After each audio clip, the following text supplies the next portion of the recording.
Recognition, power, and influence is your birthright, and this podcast shows you how to get there. Welcome to episode number 278. In today's episode, I am sitting down with my dear friend and colleague, Rebecca Olson, who is an executive coach for working moms, and she is on a mission to help women redefine success and create a life that actually feels balanced.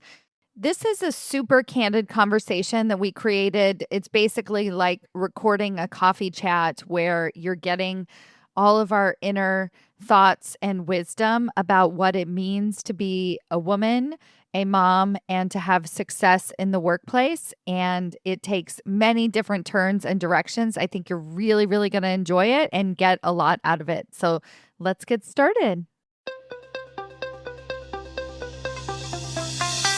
Welcome to Women Changing Leadership. I am your host, Stacy Mayer, and I teach you how to get promoted, get paid, and bring your whole self to the leadership table. I am on a mission to change organizations from the C-suite out because women are the new face of leadership, and we are doing it on our terms. Yeah, I'm sitting here chatting with my friend Rebecca, and we're having a conversation and recording it for my podcast today. So good. I love it. Oh, thank you all corporate badasses for joining me again this week on Women Changing Leadership. And as I've already stated, I'm here with my dear friend and colleague Rebecca, who coaches working moms, and she has been on the podcast before in previous years, and now we're calling this our annual podcast episode because why not? Because we've done it more than once in a row. My dad would call that predictably. Yeah, exactly. Our annual podcast episode. But this year, it's really interesting because, and I'm just going to tee this up as in, Rebecca and I have grown our entire career, well, our professional career as entrepreneurs, coaching moms, women, and so on, to completely together, right? And it's been has it been 7 years or so? 8? I say 8. I marked my son who is about to turn 8 in a couple weeks. Yeah, exactly. Yeah. My first client happened right before I went on maternity leave with my son. Yeah, Yep, who is also 8. Yeah, exactly. So 8 years now. And we've been growing our careers in parallel, and we happen to live very close to each other in the Bay Area. And we did not know each other at the time that we started our businesses. But it's been such an incredible, fascinating journey of both, Rebecca and I as women growing ourselves and managing ourselves in this career journey over the past 8 years, but then also the women that we've worked with and seeing those women grow and evolve. Rebecca and I just have such great, brilliant complementary practices. I've had several clients who have worked with her one-on-one, come to work with me one-on-one, and vice versa, join her programs and so on. And I'm just so absolutely thrilled to have you on the podcast today. Thank you, Rebecca. I love it. It's so good. I'm so happy to be here. Thanks for having me again, Stacy. Yeah, so as you can tell, it's going to be a pretty casual conversation. Why casual, but passionate. Exactly. Because you get us going, and then we're going to start getting into it. Yeah, exactly. I want to take the time to just formally introduce you just because I feel like I should. And then we're also going to link to Rebecca's information in the show notes so that you can reach out and connect with her directly. Rebecca Olson is an executive coach for ambitious working moms who are ready to thrive both at work and at home. Yeah. She's the host of the Ambitious and Balanced Working Moms podcast, which is amazing, and the creator of a powerful coaching program that helps women redefine success, set boundaries with confidence, and create a life that actually feels, I like that, feel balanced. So good. Oh, man.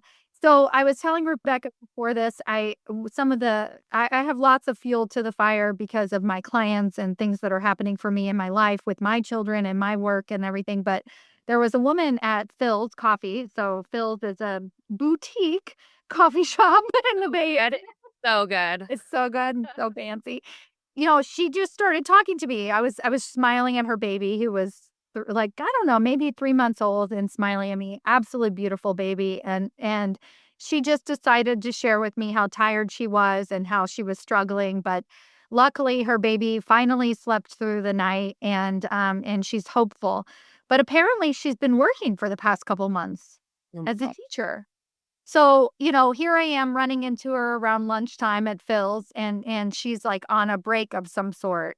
Yeah. And it just like I don't know, I just got chills, right? And when we think about the work that we do as working moms and how we're kind of basically responsible for taking care of this beautiful human being that you could Yeah. tell that she deeply cares for.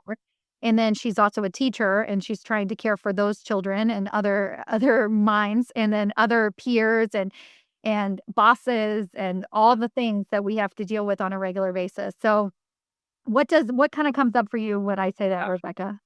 Well, the average maternity leave in America is 2 weeks. Yeah.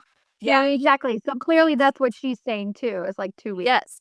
Yeah, can you even imagine? You literally just gave life into this world, and your body went through one of the most radical transformations anything on the planet could Mm, ever go through, and then 2 weeks later, you're expected to go back and work a full-time job on your feet while your body is still healing. It takes months.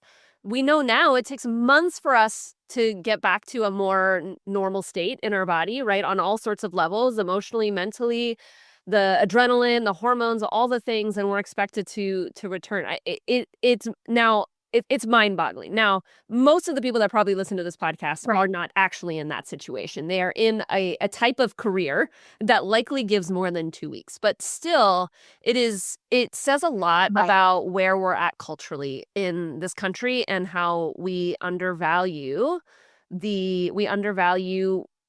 women, moms in the workplace, and why, we could start talking about the motherhood penalty and the gap that starts to take place with that. And it's it's not easy for us women out there. It's just not easy. Something that just came to mind because you're talking so there is a class differentiation, and I think it was very obvious to a lot of people during 2020 and the people who have had the luxury to work from home and the people who didn't, right? And Yeah. so like we were able to kind of see that. And so when she said that she was a teacher, I was like, "Oh, okay, it makes sense, right? Like you have to go back to work physically or whatever and they don't have a replacement for you and you have to go, right?"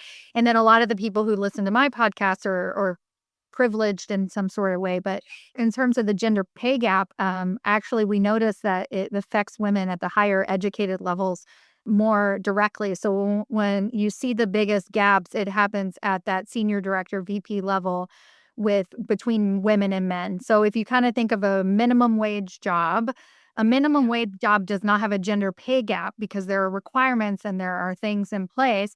And then you also look at maybe a lower paying job, those are not gonna have gender pay gaps Yeah. discrepancies, right? But, when you get up to those executive levels, you're looking at hundreds and hundreds of thousands of dollars and stock options and Yeah. and things that really affect the family.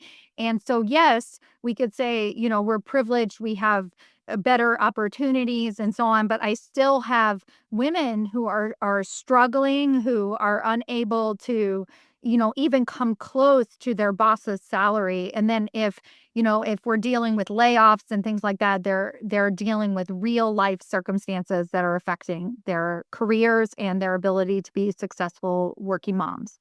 Yeah.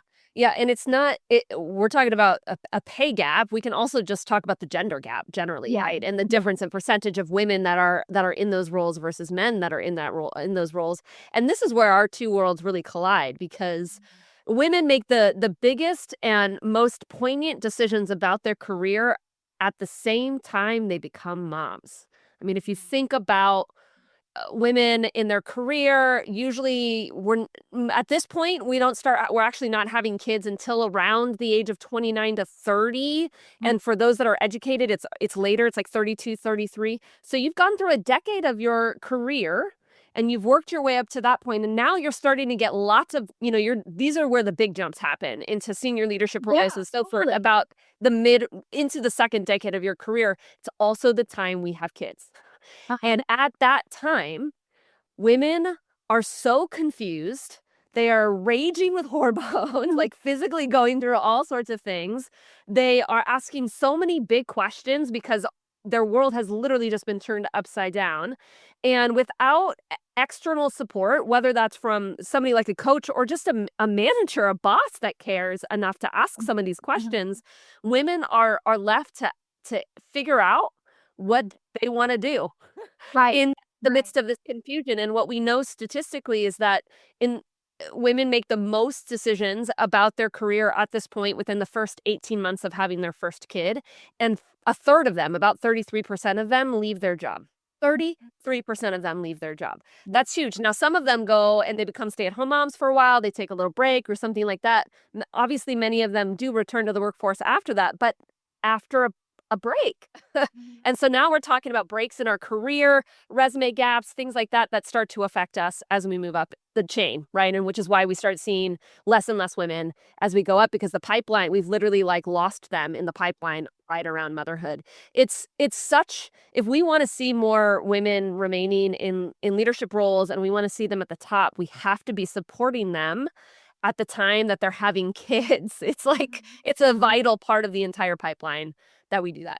Yeah, and something that I'm reflecting on too is because I would say from a percentage standpoint, a large gosh, I don't know. I would totally have to do a poll, but I would definitely say 60% of my clients that I'm working with to help them get promoted, right? So they can still be within that same age range are not mothers, Mm. right? So let's just start They there. chose not to be mothers, or they haven't become a mother yet. They're just But most of them, it's a life choice, right? At this okay. point, right? Because they're like, and then past the mid career level, and they're like I not get going you. to become that. Yeah, that's interesting. Okay, interesting, right? Yeah. So now what we're looking at, this conversation is deep. I know it would get there, is that we're looking at this idea that even for a woman who is not a mother, it is difficult to figure out this pipeline, right? So, like, they need to hire a coach, they need to get promotion strategies, we need to figure out how to communicate better, right? All of this work that has to happen.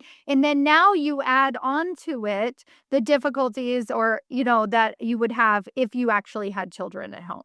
And so, I mean, there's so many layers here for women. And so we're starting out this conversation as being like, wah, wah. But Rebecca and I would not have been doing this work for the last 8 years if we didn't have huge amounts of success and see what's possible for women when they take ownership of their career and when they really kind of redefine and take steps on their own terms. So On their that's own why we're terms, here. right, and get the support that they need at the poignant time that they need it, right? Whether that is because they're seeking after it or their company's paying for it, whatever it is, like, they're getting support at the time that they need it, and they're not waiting around for the system to be better or a boss to acknowledge them or whatever it is, right? Yeah, it's total Yeah. ownership. Oh, whether we're talking about ownership over your career path, or we're talking ownership over your happiness and your work-life balance, right? It's about ownership. It's about believing that whatever it is that you want is possible for you, and Yeah.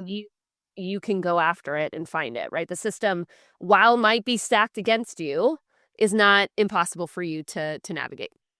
Another thing to think about is why would women, whether they are joining my programs to get a promotion because they don't have children or whatever, or it's because their children are grown. So that tells me that there's a mindset that says I deserve a promotion when I have time freedom, Yeah, right? And they don't even really have time freedom. They're still like caring for elderly parents or whatever else might be going on in their lives. totally. And then so there's that mentality that sort of so I love what you're saying about this idea that we get support when we actually need it most, and which could be at that critical moment of actually having the children. And so to just get comfortable with this idea that I need support and that I deserve support and I'm worthy of support. And so, it's I had a And woman. that you're not a failure for asking for it. That's, I think that's such a big one, is we think I should be able to figure this out on my own. Why can't I get the promotion on my own? Why can't I just be happy? I've got everything I want, right? It's like, no, no, no, no. Literally, you have a whole set of indoctrinated cultural beliefs that are against you in that. Of course, you need support in order to go the distance in the way that you want. Yeah, and one of my favorite testimonials to share about my work is this woman who got promoted on maternity leave. And the reason that I share it so much is to show you what's possible. So, first of all, she had to Yeah. believe that was possible. And then she had to go get the help to actually make that happen. And is that is that going to put her at a disadvantage? No, it actually created huge amounts of advantage for her once she was able to come back. Yep. And Yep. and she deserved it. And she has money for it. So, Yeah.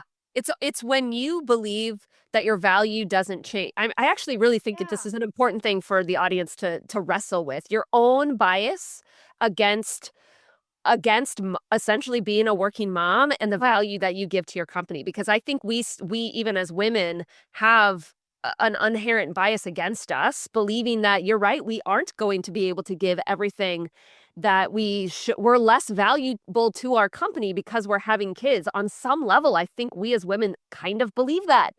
And it makes sense because you maybe put 50 hours plus into your job before, and you're not going to do that now that you have a kid, and your equation in your mind is time in equals value.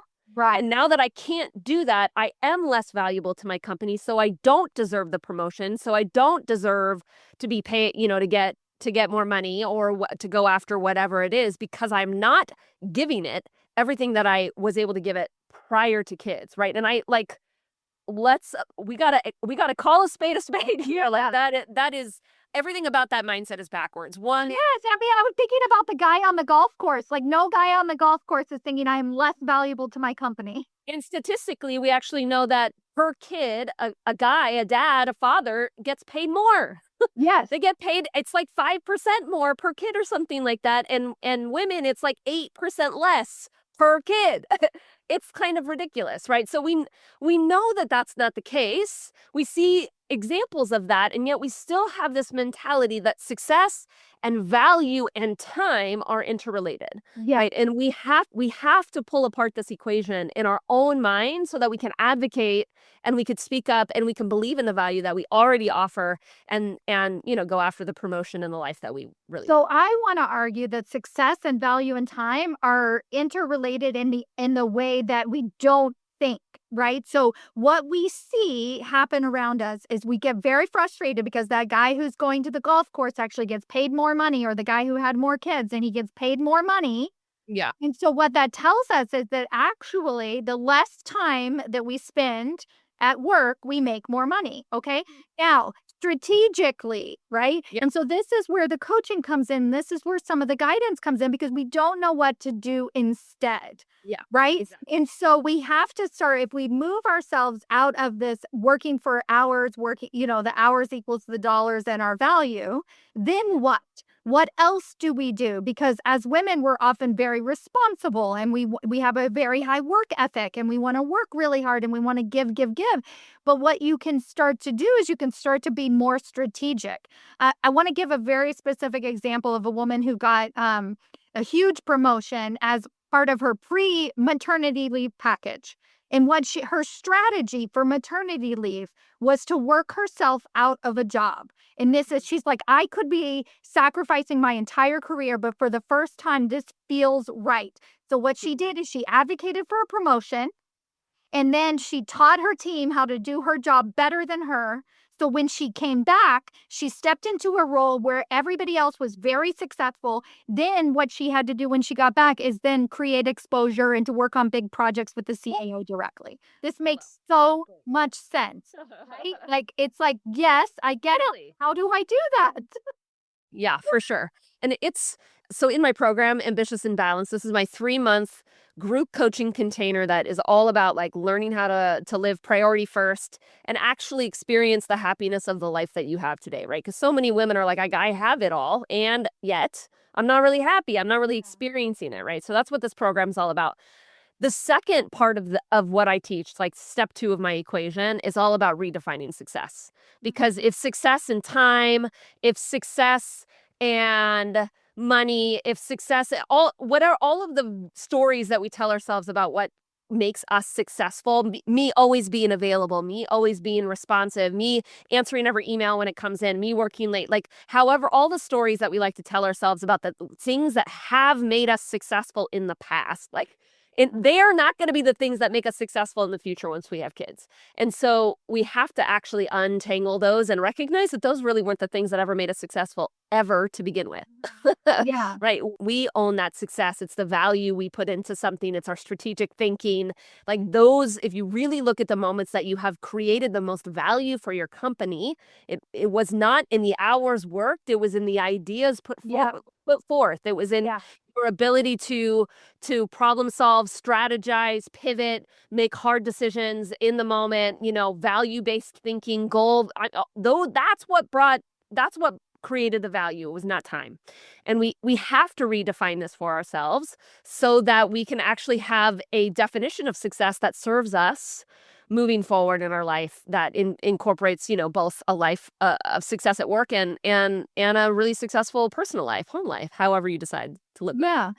Yeah. And, what I'm hearing is, okay, Rebecca, so how do I do that? And one of the thoughts that comes to mind is that we believe it is possible. Like even just it's possible to redefine success is a huge, Got to start that. amazing place to start, right? Yep. Yep. Just like it's I wonder what could be possible. And so to have a container like that, like your container where you're just almost questioning it, right? And then when you hopefully when you hear examples like what we're sharing today of women who have done this work and redefined it for themselves. I mean, the woman that I was giving the example of, I know the entire time she was scared to death, right? Like about like, am I ruining my career?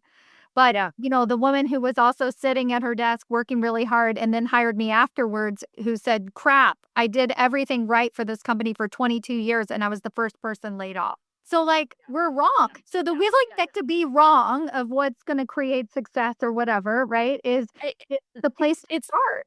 It's that, and, I don't love the idea of feeling like I'm wrong or I've lived life wrong. Like, it's just not useful to you moving Yeah. forward. It's just not a belief. It's not a story that's going to serve you moving forward. That definition of success moving forward isn't going to help you meet the goals that you have, in the future. And so I think that that's a softer reframe that I think is really helpful to us. It makes me think of one of my clients that is the CEO of her company, and she has been having a hard time getting out of the weeds of doing the work, right? And like really being in that strategic CEO, I'm the vision caster. I set forth all of it. That's what her time should be spent, to CEO, right? But she's in the middle of all the weeds with her teams, and she's got to get out of the weeds. And it took some unmarbling of some of these stories, believing that her company and she couldn't be successful in her role if she didn't know every single detail of what was going on in her teams and all the things. I'm sure that you deal with this Mhm. with managers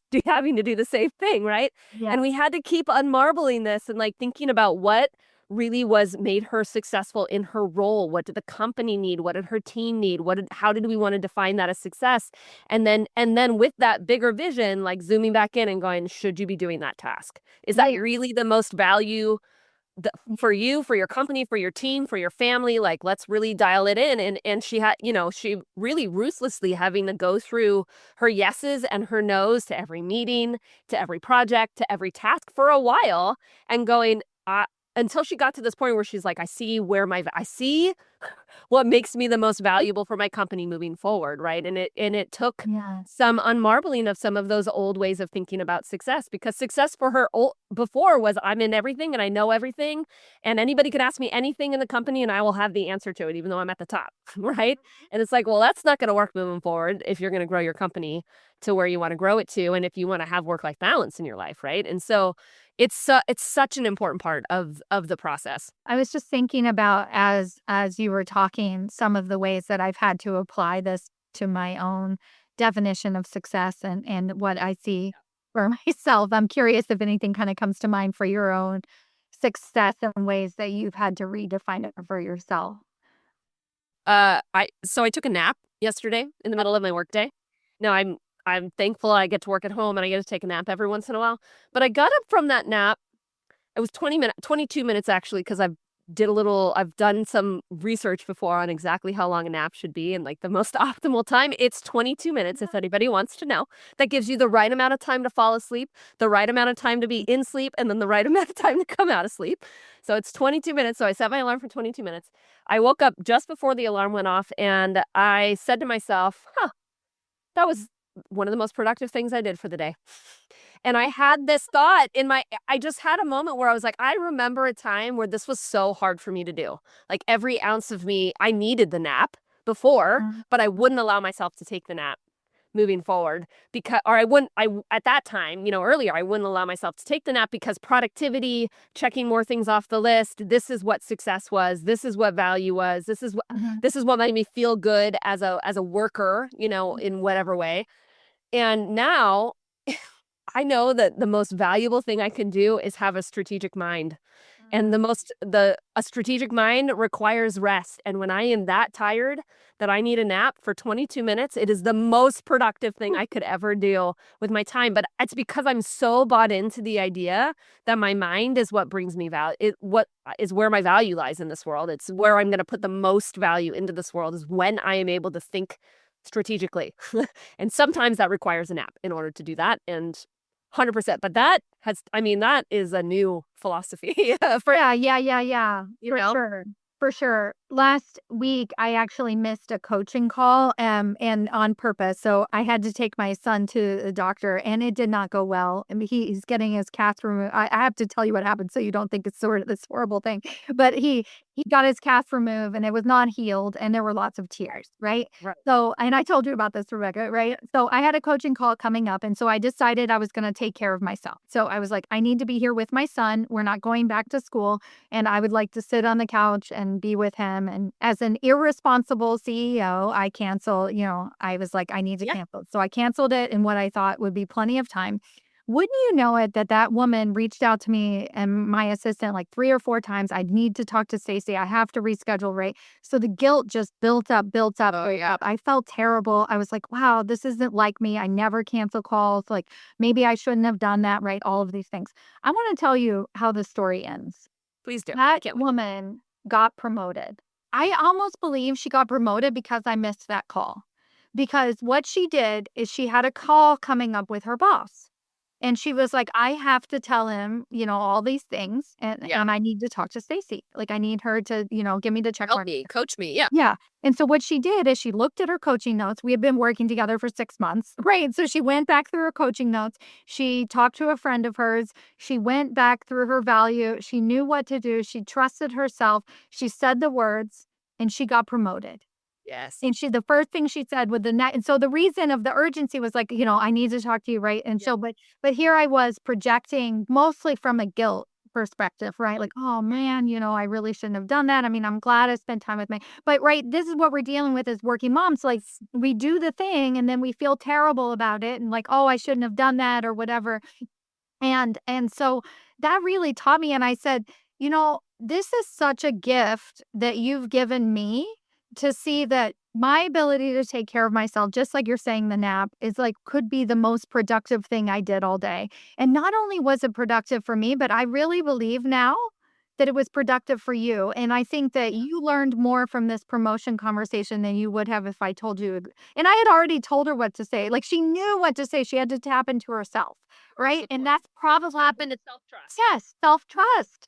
I just told her, "Thank you, thank you, thank you, thank you. You've given me such a gift," because I was like, "Wow." And so to see that reciprocal effect that the nap not only helped you, helped your children, helped your work. Like, can you maybe in this redefinition of success, can you not only have more success for you, but like maybe, just maybe, you'll be a better boss. Just Yeah. maybe you'll be a better employee or a better leader or a better CEO. No question. No What question. do Which is going to require probably a lot of redefinition of failure because that's usually what we fear is like, well, if I let my team do that, then they aren't going to do it as well. as well as And me. they're going to fail and they might surprise you, but let's just even assume that the worst case scenario happens and they do fail. And Right. then, that is going to reflect poorly on me or there's going to be Mhm. more work because of X, Y, or Z. And that is we have to here's another story we have to redefine. I mean, failure can't be personal in that way, right? Failure has to be seen as opportunity. Failure has to be seen as where resiliency is built and growth happens and exponential like long-term thinking happens. All of that happens in failure. Right? Somebody was reminding me of that image that has been around forever. I don't even know who designed it. It's like one big circle on the paper that says comfort, and then one little tiny circle outside that says like the magic happens here, and it's like discomfort, right? It's like that's where growth happens. That is where it happens in chasing the failure on some level. And one of the ways we do that is by letting people do it on their own. Yeah, I know. It's like I had to let her walk or I had to, it's like I had to it's like and I didn't even know exactly I was doing it, but I was, right? And there's like and your children and like being able to trust them, of course, of course, of course. I interviewed a woman named Sarah Armstrong. She is a VP at Google on my podcast yesterday, actually. It's not coming out for a couple of weeks, but it was a great interview. And she was talking about raising her kids. She has a daughter now who's just graduating from college. And so she's kind of retrospectively sharing her experience about raising kids as a VP at big companies. She worked at Coca-Cola, she worked at Google, or she works currently at Google and so forth.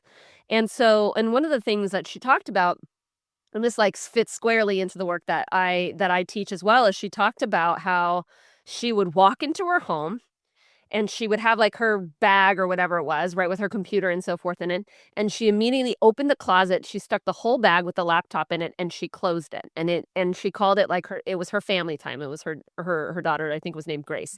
And she stuck it away because she knew that if her computer was out or whatever it is, she was never going to be able to actually be off and spend time with her family, right? If it was with her phone, she literally had a cupboard that had a cord in it that she could plug it in and stick it in the cupboard and never look at it again until after her kid was asleep. And as we were having this conversation, so I call this protecting. I mean, this is family time, obviously, but I also call this your off work time. Like in order to really create sustainable work-life balance, you have to have times that you're not working. You have to have times that you literally are not tethered to work in some way. And so as we started like diving into this and I started asking her about it, I'm like, was this ever a problem? Did you ever get pushback from this? And she basically was like, frankly, frankly, I didn't care. I don't recall people really pushing back, but I had, in order for me to feel successful, I had to feel successful as a mom, which means I actually had to spend time with my kid. And this was the time that I set aside. And there was nothing that anybody could ever do that was going to take this away from me. And she worked a global job. So she was on calls at 10 p.m. sometimes at night or whatever. She's like, no, I just knew that that I create my value was not found in me being 100% available all of the time and 100% responsive all of the time. And it just reminds me of this, like, we have to I mean, this is somebody that is teaching us and and we were talking about, she said, I didn't have role models of moms in my level of jobs, and one of the first that are really paving the way of women in not CEO, but big high level jobs at a time, and raising kids at the same time and learning how to do it. And this was like one of her secret sauces to doing it, was really learning how to be off, and that required her a lot of redefining of what success was, even for her. Yeah, and you know what I love about this story too is I remind people that you don't have to then tell everybody what you did during that time. So I don't know exactly what Sarah did or didn't do, but what I can imagine is that either, if she did say, "Hey, I'm offline at these hours," that could be a thing. But what she might not have done is be like, "Okay, I really want to do the bedtime tucking in routine, and so I'm going to put my laptop in a closet when I get home." And then, it's like, no.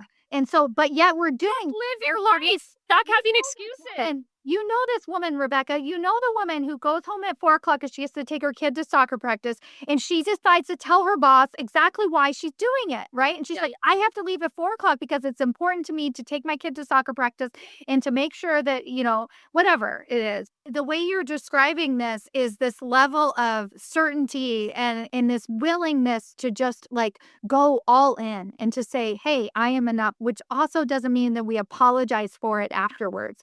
We have the right to leave at 4 o'clock. We have the right to put our laptop in the closet.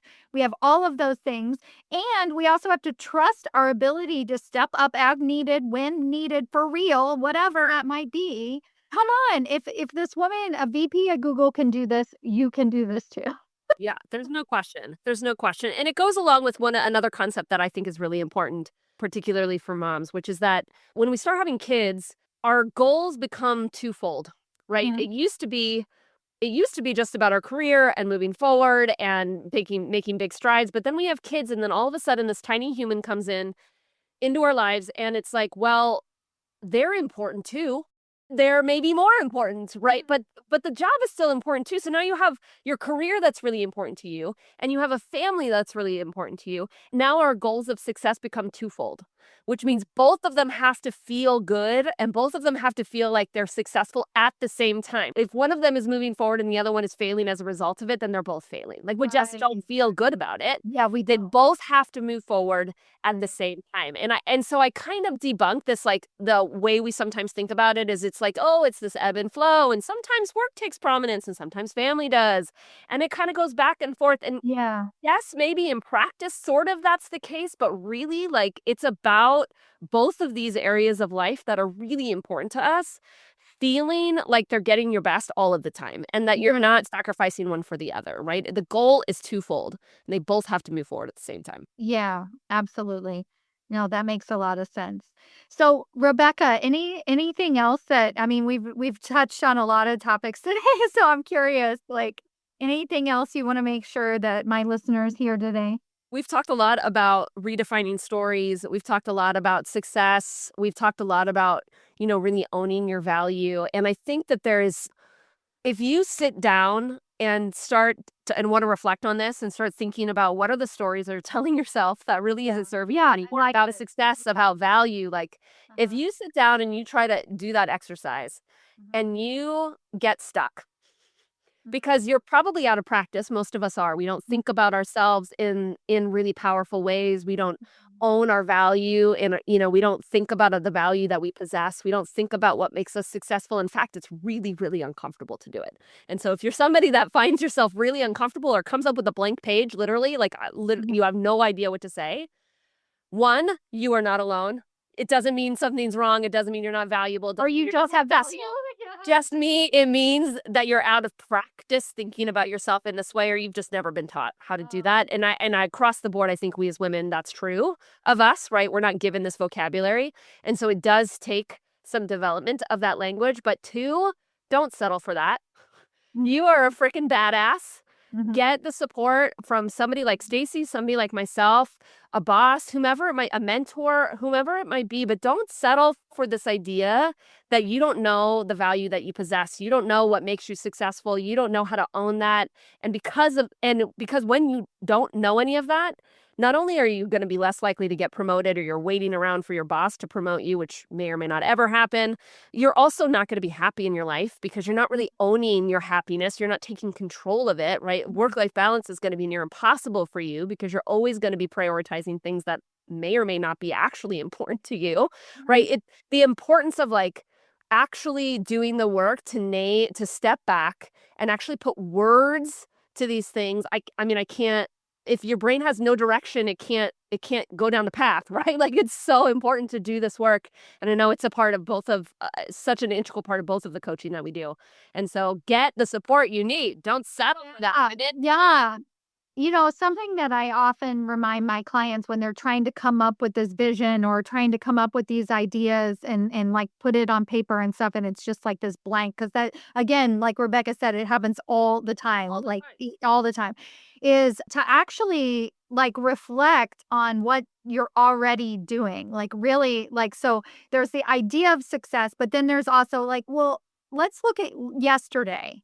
like what felt good yesterday, right? And so it's like, what felt good? Like back when I always remind people, like, you've been a leader your whole life. Like, think about like when you were in Girl Scouts or something that you did, like, what were you uniquely good at? What was your value? Like, what were you proud of, right? And this already exists within you. So as Rebecca's talking about this exercise, that kind of just came to mind is I was like, we're not even creating something. Like, we're actually reflecting. I think you used that word a few times, is like reflection and writing down and naming, right? These are things that are already within us, and we have this. This is like, we are a corporate badass. Like, we're not wishing to become like you are. Trying to become, you are. We start from the existence of, Exactly.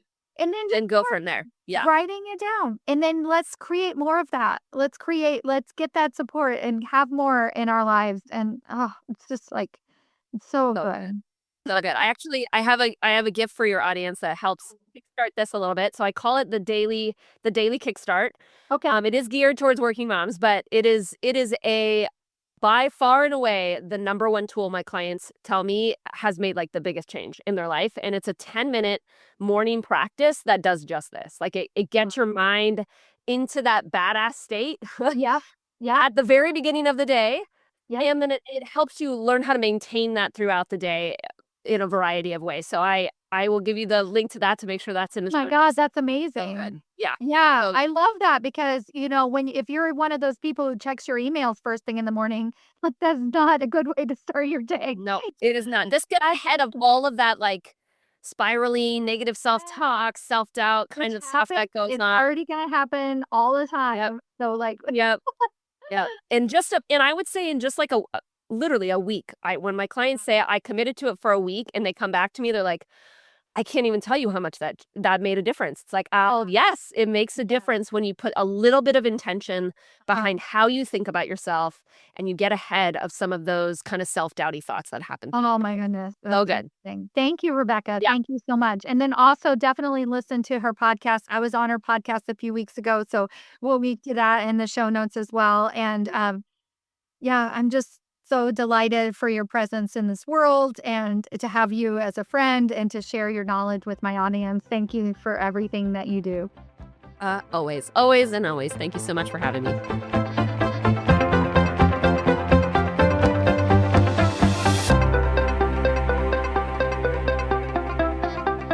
Before you go, I have a question for you.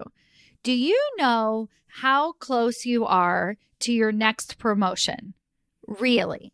Not what your boss has told you, not what you even believe to be true, but have you actually taken the time to sit down, take an assessment, review the 5 categories that it takes to get promoted into senior executive leadership positions and decided where you fall in each category and given yourself a ranking on a scale of 1 to 10 of how close you are to getting your next promotion? Have you done this? Well, now's your chance. If that feels interesting to you and you're like, hey, I want to know exactly how close I might actually be or how far away you might be and what it's going to take to get you even closer, then I invite you to take my promotability quiz. This is a quiz that I put together with practical tips that actually tell you where you're lacking and where you're winning. What are the areas that you actually need to improve and not necessarily what your boss is telling you all the time so that you can take concrete steps towards landing that next promotion and changing the face of the leadership table. Go to yourpromotabilityscore.com to take your free assessment today. Yourpromotabilityscore.com and let me know how it goes.